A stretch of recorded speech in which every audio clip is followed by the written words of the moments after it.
مرد کے لیے کون سی انگوٹھی پہننا جائز ہے، اس کی مقدار کتنی ہو، اور انگوٹھی الٹے ہاتھ پر پہن سکتے ہیں؟ شاید اس سوال کا جواب میں پہلے بھی دے چکا ہوں کہ نگینے کے بارے میں، کہ نگینہ کیا ہے، اس سوال کا جواب میں دے چکا ہوں۔ تو 5 اونس چاندی کی انگوٹھی مرد کے لیے جائز قرار دی گئی ہے، اگرچہ بلا ضرورت۔ اب ایک بات اور بھی سماعت فرمائے کہ زینت کے لیے مرد کو انگوٹھی نہیں پہننا چاہیے، زینت کی طور پر مرد کو انگوٹھی نہیں پہننا چاہیے، کیونکہ زینت جو ہے یہ خاصہ ہے عورتوں کے لیے۔ مرد کا مرد ہونا بذات خود زینہ ہے، یہ زینت ان کے لیے کافی ہے۔ تو انگوٹھی کم از کم 5 اونس، اس سے زیادہ کی کوئی حد مقرر نہیں ہے کہ 5 اونس تک ہی، اور وہ بھی چاندی کی۔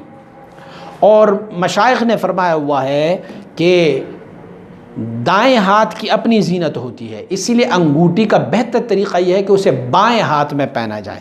اور حضور نبی اکرم صلی اللہ علیہ وسلم بارک سے جو انگوٹھی منقول تھی کہ آپ کا مہر جو تھا اس میں، تو اس انگوٹھی کے بارے میں جو روایتیں ملتی ہے کہ حضور دائیں ہاتھ میں پہنا کرتے ہوتے تھے، تو وہ دائیں ہاتھ پہننے کی وجہ یہ ہے کہ حضور اس پر مہر لگایا کرتے ہوتے تھے، تو اسی لیے دائیں ہاتھ اس کے لیے معتبر ہے۔ وگرنہ مشائخ فرماتے ہیں کہ دائیں ہاتھ بذات خود زینت ہے، تو اسی لیے بائیں ہاتھ میں آپ پہنا کریں کہ یہ بائیں ہاتھ کے ساتھ سجتی ہے۔ بائیں ہاتھ استنجا کے لیے ہے، ناک صاف کرنے کے لیے ہے، تو اس کی اپنی کوئی زینت نہیں ہے بائیں ہاتھ کی، تو اس کی اگر آپ نے زینت بنانی ہے تو پھر آپ بائیں ہاتھ سے پہنا کریں۔ اور انگوٹھی 5 اونس چاندی کی ہو، سونا پہننا مرد کے لیے حرام ہے۔ علی سیفی کی نعتیں، منقبتیں و بیانات و دیگر معلومات سے آگاہ رہنے کے لیے ہمارے YouTube چینل کو سبسکرائب کریں، اور اس ویڈیو کو لائک کریں اور کمنٹ ضرور کریں۔